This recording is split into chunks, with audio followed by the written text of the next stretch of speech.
నిండు నూరేళ్లు జీవించు. ఈ మాట తరచూ మనం వింటూ ఉంటాం. ఎవరైనా ఒక వ్యక్తి ఎదుటివారిని దీవించాల్సి వస్తే ఇలాంటి మాట వాడతారు. అంటే వారి ఉద్దేశం 100 ఏళ్ల తర్వాత జీవించొద్దు అని కాదు, ఎక్కువ కాలం సంతోషంగా బతకాలి అనేది దీవించే వారి మాటల్లోని భావం. అయితే ఇదే భావనను నిజం చేస్తూ 100 ఏళ్లకు పైబడి జీవిస్తున్న వారు వేల సంఖ్యలో ఉన్నారు. వారంతా ఈ పార్లమెంట్ ఎన్నికల్లో ఓటు వేయనున్నారు. ఇక ఆ విషయాలేంటో ఇప్పుడు తెలుసుకుందాం.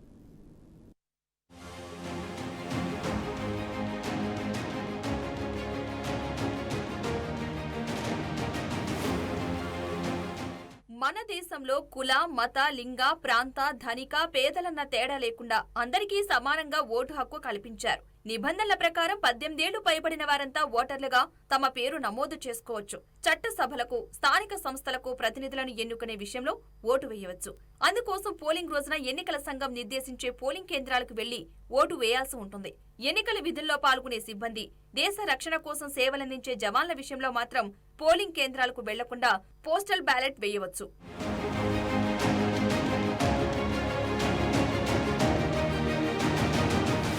ఎన్నికల్లో పోలింగ్ శాతం పెంచేందుకు ఎన్నికల సంఘం వివిధ ఏర్పాట్లు చేసినప్పటికీ పలుసార్లు చాలా తక్కువగా పోలింగ్ నమోదవుతోంది.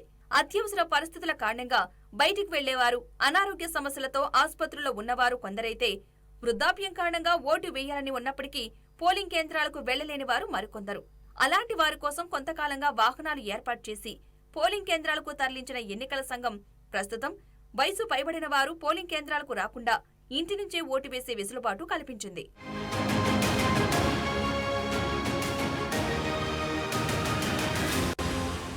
దేశ చరిత్రలో తొలిసారిగా రానున్న లోక్సభ ఎన్నికల్లో వృద్ధులకు ఇంటి నుంచే ఓటు వేసే అవకాశం కల్పించారు. భారత ఎన్నికల సంఘం ప్రకారం 85 ఏళ్లు పైబడిన ఓటర్లు పోలింగ్ కేంద్రాలకు వచ్చే పని లేకుండా ఇంటి నుంచే ఓటు వేయవచ్చు.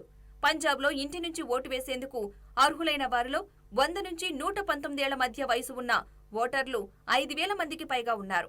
Punjab chief electoral officer Sibin ప్రకారం ఆ రాష్ట్రంలో మొత్తం 205 మంది 120 ఏళ్లు పైబడిన ఓటర్లు ఉండగా వారిలో 122 మంది పురుషులు, 83 మంది మహిళలు ఉన్నారు.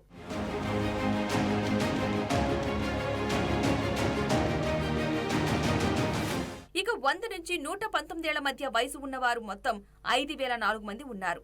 100 నుండి 109 సంవత్సరాల వయసు వారిలో 1,917 మంది పురుషులు, 2,928 మంది మహిళలు ఉన్నారు. అలాగే 110 నుండి 119 ఏళ్ల ఓటర్ల విషయానికి వస్తే పురుషులు 59 మంది, మహిళలు 100 మంది ఉన్నారు. పంజాబ్లోని మొత్తం 13 లోక్సభ స్థానాలకు జూన్ 1న 7వ దశలో పోలింగ్ జరగనుంది. గత ఎన్నికల్లో పోలింగ్ శాతం తక్కువగా ఉన్న ప్రాంతాల్లో ఓటింగ్ శాతాన్ని పెంచేందుకు రాష్ట్ర ఎన్నికల సంఘం ప్రయత్నాలు చేస్తోంది.